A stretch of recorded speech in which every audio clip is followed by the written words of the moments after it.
Welcome to Reviews on the Run. We are celebrating a... What are you doing, man? What? You can see me? Today on Reviews on the Run, we learned that nothing is true and everything is permitted as we celebrate the release of Assassin's Creed Revelations. Fight with me and show him what it means to cross the assassin. So grab your sword, stalk your target, and unleash the hidden blades. Welcome to our all Assassin's Creed episode of Reviews on the Run. We're going to get to our review of Revelations later in the show, but let's take a look back at where it all began. Yeah, here's Ben and Jose with a re-review of Assassin's Creed 1. Well, it's a big day today, Jose. We're taking a look at Assassin's Creed Revelations later in the show. That's right, new Assassin. It's been a while since this game came out. Way back in 2007, the original one came out. Remember that? I do remember that because we were just playing it for a reboot. Reboot time! We're going OG with Altair in the Crusades again. Now, I gotta be honest with you, I did not really like this game when it first came out. I was sort of on the fence, so I was excited to go back and play it again now that we've seen all these new Assassin's Creed games and to see if I actually will like Altair it. Is still, got it. Maybe I'll like it more this time. So did you? No. No? No, I still kind of don't like this game. Now, see, me replaying it, I remember playing this game when it first came out. This was the last game I played on my CRT television. Oh, this is before you upgraded. This is before I went to the HD, so I got to play it again in high definition. I thought the game still looked pretty damn amazing. It kind of still looks the same way. And exactly, so what's not to like? What don't you like about it? Well, because the other games took all the flaws in this game and fixed them. I mean, particularly Assassin's Creed 2, which was such a tremendous game. My problem is they created this wonderfully brilliant world, right? It looks amazing, the setting's great, you're in the Crusades, and it sets up this awesome story of Desmond Miles being trapped by Abstergo, and good old Des. Yeah, and they're gonna mine his brain to try to find the pieces of Eden. I like the story, but they didn't fill the world with anything to do. It's like a big, giant, dead playground. It's like you do the same thing over and over again. Don't let him get away! Like Assassin's Creed 2, you get your own villa, you start buying different locations. You also have all that stuff where you have to locate the little secret icons in Assassin's Creed 2 around the environment. There were tons of things to collect in that game. There were tons of side missions. There's tons of flags to find in this game. It's just flags. That's all you're finding are flags. Okay. And then it's something to find, though. Yeah. I mean, I don't think you didn't find all of them, did you? I sure didn't. I didn't. I got so bored I couldn't keep going. The design of this game just isn't there. They have good ideas, and you see again the core of the later Assassin's games where you have to stealth kill people, and they have the little hidden blade, and they have different weapons. The fighting was good. The fighting was terrible. You didn't like the fighting? One button, it was just boring, and once you learn that one counter, X counter. Yeah, but once you do the counter, you just kill everybody. Counters, breaking guys' arms. But it was one thing. Oh yeah, no. I found it really boring. I just don't feel like this game, after you've played any of the later Assassin's Creed games, you go back to this, for me at least, I found it really difficult to enjoy it. Seriously, man, when I went and picked up a used copy of this game for our review, even the guy who sold me the game, had to give me a quick double check, and he's like, "Are you sure? Are you sure you want the first one? Because I think you should start with the second one." Because this is awesome. You didn't let him finish. No, he's like, you should start with the second one, and I agree with him. No, I think you and that guy are wrong. If you want the whole Assassin's Creed experience, you got to start at the first one. Experience Altair's life and why he is the man he is today in Assassin's Creed Revelations.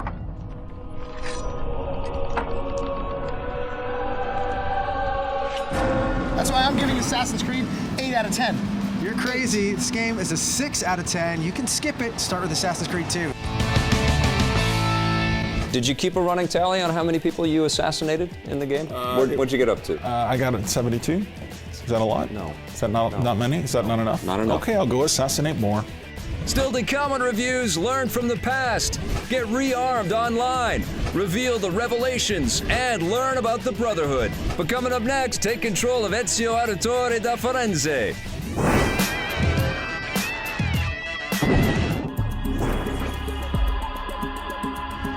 I think you and I were in the middle of Central Park.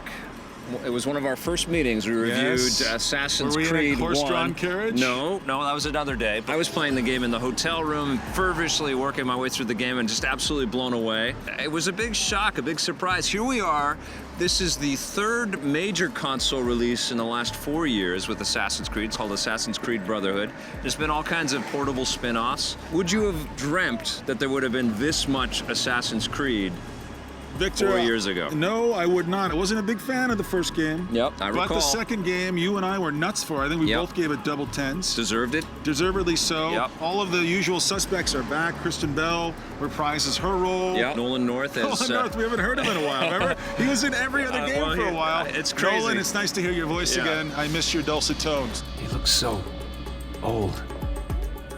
Ezio must have come back here way after the attack. We're back in Ezio's shoes for the majority of the Ezio experience. Auditore! And that's a single-player game, and the big story with Assassin's Creed Brotherhood is that they wanted to augment the running around in the streets of medieval Italy and let your buddies come and join you. Or And is it the big story, Victor Lucas? You tell them. no, I think it's absolutely a great sort of refinement and an embellishment. It's reminded me a little bit of where they went with Splinter Cell when they added multiplayer to that, and they did an excellent job. We're seeing a lot of that here, too. You have a whole bunch of different class types. I mean, it's very much like class systems that you would see It's in like Team Fortress. Team Fortress 2 or something. Absolutely. They're true to the time period and the era. You can run around inside of these shoes and basically have to go and kill as many people Yeah. and be as creative as you can and get bigger points doing that. Congratulations, subject. I thought this was solely a multiplayer experience. So did I, and I think that was what was interesting about this is that this is really as robust and huge and expansive as any single-player Assassins in the it's past. bigger It than the might last be. one. Well, Rome is so big that you can actually ride a horse around inside the city streets now. It's almost like Grand Theft Horse, because you can jump anybody, grab their horse, and ride around inside You the know city. what? I hate to say this, though. This is so strange. This comes out in the same year as Red Dead Redemption. know, I And know. I kept thinking about Red Yeah, I Dead know, me Redemption too. and how incredible that is and how fond I've become of that game. Yes. And I think that's a better game than this. I don't think Assassins is bad by any stretch. I mean, this is an embarrassment of riches for all of us. But that said, I'm a little wiped out from Assassins. My it's a Assassin's little- tank is full. It's a little too much too soon. I think we would probably feel this way if Red Dead 2 came out next year. Do me a favor, Ezio Auditore, and score this game before your Uncle Mario. I can't give it any less than a 10. I mean, it's so much game. It's not just about the quality of the game, It's- but at the time that it's released. And right now, this is too much for me. This is a 7.5 for me. That Brotherhood was incredible, but it's time now for a reboot with our good friends in Toronto, Steve Tilley and new dad Raju Mudar. It's time for us to see where Ezio started from. That's right, Assassin's Creed 2. Today we're looking at the origin of video gamedom's second most famous Italian, after Mario, of course. What about Luigi? Third most famous Italian, Ezio Auditore. Ezio Auditore. Who, of course, was introduced in Assassin's Creed 2. We're taking a little reboot. Now, of course, this was the introduction of Ezio, who picked up the Assassin's Creed story from Altair in the first game. And right away, I mean, he's a really interesting character. He's a Renaissance, literally a Renaissance man. He does a lot of things. He's a fighter. He's a lover, as we discover. Oh, Ezio.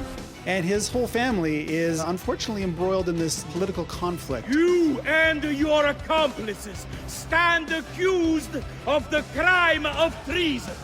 And that propels Ezio into the life of the assassin. I really like how these games have incorporated the present day stuff with the past stuff. This game opens with Desmond being busted out of Abstergo Industries by Lucy. We're losing this war, Desmond. The Templars are too powerful. This game was really great because it was really cool to have a new character and a new setting for the second game. Yeah, and I think the thing with Assassin's Creed 2 is that it really sort of solidified a lot of the good things from the first game. They really sort of smoothed out the free running. They really nailed the open world. Florence is gorgeous. They just gave you more and more stuff to do, almost too much. You're absolutely right. Ubisoft really listened to the complaints that people had about the first game, and people did complain that it was very repetitive. There were kind of 4 basic types of side missions that repeated over and over. So they really broadly expanded the amount of stuff you can do. One of the other super cool things about this game is the stealth. And, you know, using horse to hide. Come back soon, Should we say horse on I think we can. They were courtesans, yes. I'm sorry, but I actually really liked how smooth the stealth works in this game. About when you sort of walk along with groups of people, or again, you can hire courtesans and sort of hide in plain sight. That's a fabulous element of this game that they really was rock solid and I really enjoyed. You know what? One of the things I actually really liked about this game was the story and the fact that Ezio is a complex human being. He is complex, You know, yeah. it's one of these things that he's not your classic hero. There are things that you don't particularly like about him. I think he's a bit of a jerk, to be honest. He is a jerk. That's true. Afraid to handle things yourself. Your sister seemed quite satisfied with the handling I gave her earlier. I thought it was pretty well handled the way they went back and forth between the past and the present. Just when you were kind of getting a little tired of the stuff going on in the Renaissance Italy, you'd be back in the modern day and some stuff would happen with Desmond and Lucia. You'd find out a little bit more about how that whole storyline was progressing. It's really cool. I mean, it's a great franchise. I'm glad that Revelations is the final chapter with Ezio in it. He is a cool character, but I mean, the guy's like 60 right now in Revelations, right? He's getting really old. And I think we need to see a new timeline and a new assassin. The Auditori are not dead! I'm still here! Me! Ezio! Ezio Auditore! For me, it's an 8.5. Yep, still holds up for me, 8 out of 10. The revelations have yet to be revealed, But they will be. Stick around. Still to come on Reviews on the Run, Assassinate on the Go, and unveil the assassin's secrets. But coming up next, understand the bloodline.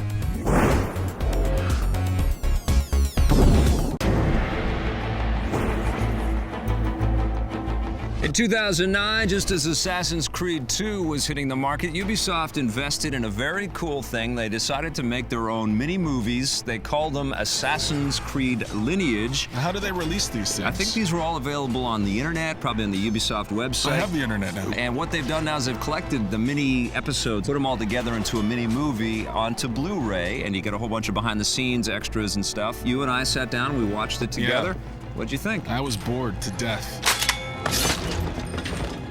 Yeah? Yeah, I'm really not into the fiction of assassins all that much. It's not for me. And I think there was a tremendous amount of effort to get the details right. I was also very impressed to see that some of the actors that were cast for this movie were actually incorporated into the game, so they were modeled and they did the voice work and all that stuff. And this tells the story of Ezio Auditore's father and how he gets embroiled and, you know, how it ends up in Assassin's Creed 2. He gets killed, spoiler. He's lying! But I think where they took this step in the wrong direction is they put the actors against high-res versions of video game interiors and exteriors. So it's just actors on green screen. I mean, it doesn't look bad. No, but it does look plastic. All little the bit thin. acting is adequate, but it takes itself a little too seriously. Yeah, there's no emotional hook or connection there. And as I was watching the film, but then also watching the making of and the behind-the-scenes stuff, I was just thinking, what a preposterous waste of money to make every shot an effects shot. There were animators and there were compositors and stuff that were frame by frame having to redraw worlds where they could have just bought 6 or 7 plane tickets, gone to Lisbon, shot on some rooftops, and had an awesome Well, they would have effect. need permits. They would have needed a permit. They would have had to cut out some of the Can't phone shoot it without lines the and permits. stuff. But I think it's really hard to go in this direction. It Go is. From an interactive medium back to a static push medium, I think is the wrong direction. I think that's the wrong way for these things to go. And I know what they're trying to do. I understand it completely. Well, I think this is the right property to take those risks with, because so much of the story of Assassin's Creed make a real movie then. is, and they're about to. What are your masters plotting? It is interesting, though, that after we see the Lineage stuff, the next kind of video bits that are on there is the Assassin's Creed Ascension, and they didn't go with this full-budget, you know, half CG, half live-action movie. They went with a motion comic. So that probably cost them a lot less money to go in that direction. As I'm watching this thing, I can't imagine, one, who would want a Blu-ray of this. Yeah. And two, You'd have to be a super fan. Super fan. And the other thing is, I just found myself creeping ever so slowly towards my death. Oh, did you? Yeah, I'm just like... How morbid. I'm sitting there thinking... And also how appropriate, because he's an assassin. Yeah. What are you going to give Lineage on Blu-ray? I'm going to give it a 3 out of 10. I can't go any higher. It's going to get a 5 from me. Very Good nice. effort. Welcome back to the studio. As you can see, not everything with the Assassin's Creed brand name on it is a success. No, and you know, these are huge games, massive games, encompassing many hundreds of square miles. Can it fit into the iPad? Let's find out. We're talking Assassin's Creed multiplayer, rearmed. Hatton, what did you think? Well, I'm a big fan of the Assassin's Creed series, so anything that I can do to get into the world, I will jump into that animus, and I will jump into the world of the Assassin's Creed franchise and take out bad guys or other players. This game is just a multiplayer experience, so you have to log in through Game Center, find a match online, which is, thankfully, these are happening all the time. It's very easy to jump in. You get in there, you can have up to 4 players that you're playing against. You choose your different assassin type, you get in there, fight. You're given your target, and you gotta find this person in this sea of other people who look exactly the same. There's only a few different styles of people in this world. Right, I think it's a sort of Where's Waldo kind of effect on this game, which is interesting. Except you kill Waldo. Well, right, exactly. It's Where's Waldo, but you end up killing Waldo.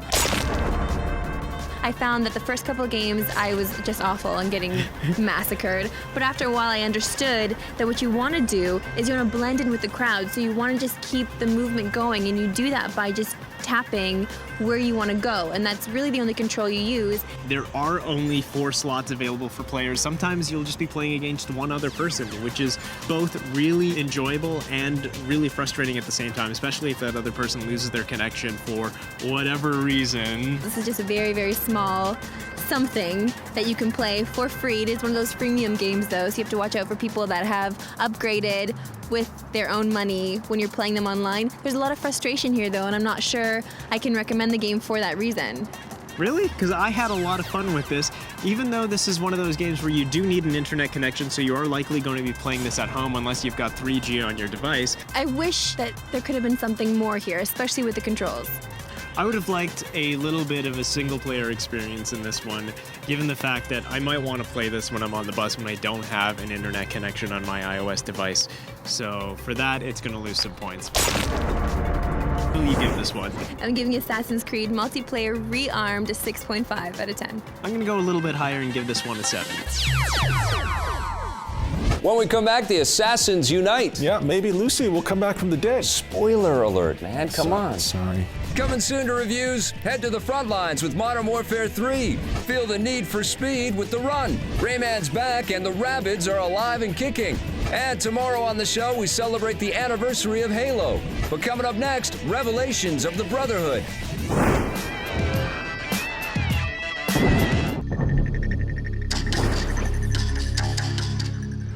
It's Assassin's Creed time again, boys and girls. It's like a season, isn't it? It really is. It comes every year. Didn't we just play this? You know what's cool is Scott and I started reviewing together pretty much with the first Assassin's That's Creed. right. It was one of the first games that we reviewed together. Yeah. How does Ubisoft Montreal do this in a year? I think they built the gameplay engine. They have the core of everything. Yeah. And they just have to build the city. And again, we get the same characters. We get Desmond Miles. He's back. You know, Lucy's gone this time. She died in the last game. Slight spoiler there. Yep. And Ezio, in Willie the Nelson fiction, version. the Willie Nelson with the beard and everything, is trying to kind of figure out where he stands in his quest for the assassins, and so he jumps back and tries to Altair find. gets involved. Yeah, he finds Altair's memories. They're locked up in these little circular keys. The big aesthetic difference in the city this time around is it looks more weathered and more wooden. It kind of reminded me of a pirate ship turned inside out. Right, and it's a nice mix of European and Arabic kind of styling. And there's fewer haystacks this time. A little, yeah. And there's a lot of like weird little tents that you go into at the tops of buildings. I mean, that's what you could call this series, haystacks and rooftops. I'm running all over rooftops looking for my haystack to hide in. Yeah. As usual, I've done this for 4 years in a row now. Yeah. I know how to find what- a haystack. And I go into this tent and I'm hiding in there for a while and all the guards go away. Yeah, this is the game. It's good planning Welcome right to the there. game. What happens when you find these keys, though, these Altair keys, is you get to play a little bit of Altair sequences, and it's interesting, but it is, I think, overall a less robust experience than Brotherhood was. And I was a bit dismayed by that initially, but then I started to really get my groove on. Where is she? Such fury. Where is she? The game gets off to a very cold start. Like it's very ashen, it's snowy. And if you remember back to Brotherhood, which I went back to research and to replay again the opening hours, it's a very warm opening. It's like sun-dappled Italy. You're going home to your manor. And this time, you're on your own, you're old, you're in a cold place. This is just like my regular life.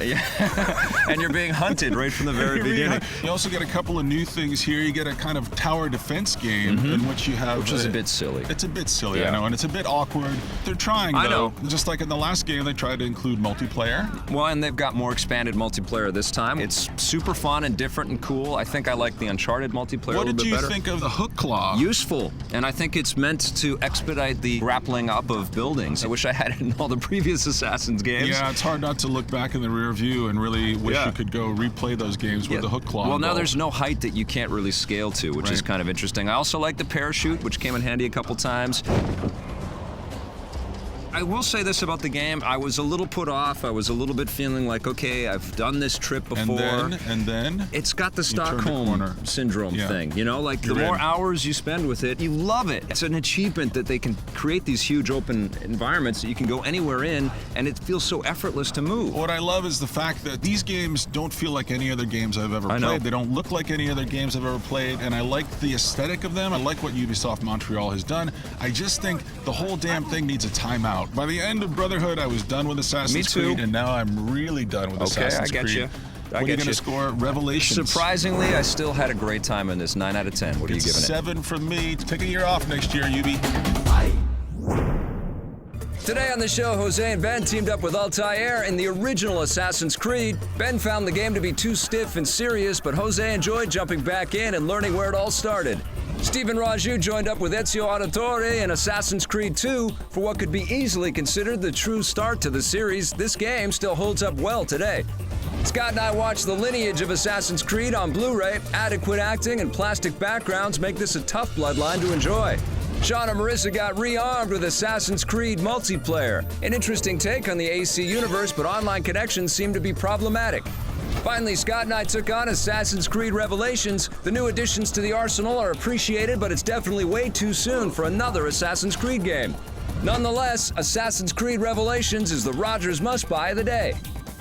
Round of applause, Victor Lucas, for Ubisoft Montreal. And all the other studios involved. This was definitely a global team, a global effort. Many hundreds of people worked on this thing, and boy, does it show. It is amazing that they keep making fun assassins as quickly as they do. Hey, and listen, if you want to get caught up on reviews, you can go to our website, reviewsontherun.com. You can also find us on Facebook and Twitter, Reviews on the Run, one word. Scott C. Jones, the Master Assassin, is on Twitter. Altair here. He's Victor_Lucas on Twitter. I am. We'll see you tomorrow. Thanks for watching. None of you leave until the assassin is dead.